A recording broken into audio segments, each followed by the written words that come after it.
Hello, Rashidele. So soon I will come to Indonesia, and that my talk in Indonesia is about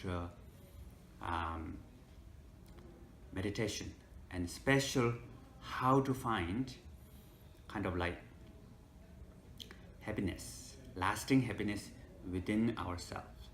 So although sometimes there's so much development outside, the outside circumstances, situation, and many things is wonderful, but still sometimes we are not happy, and there's a hidden discomfort and dissatisfaction within us.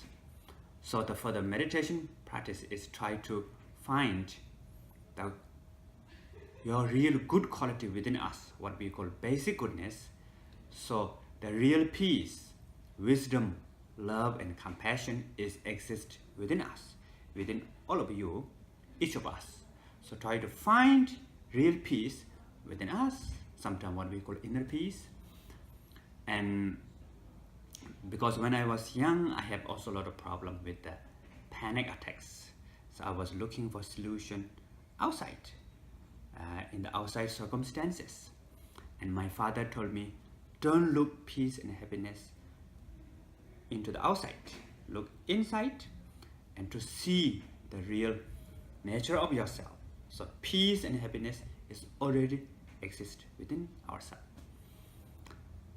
And also I want to share a little bit about my retreat, 4.5 years of doing retreat in the mountains. So some experience about that. So that's about the public talk there. Okay, thank you very much.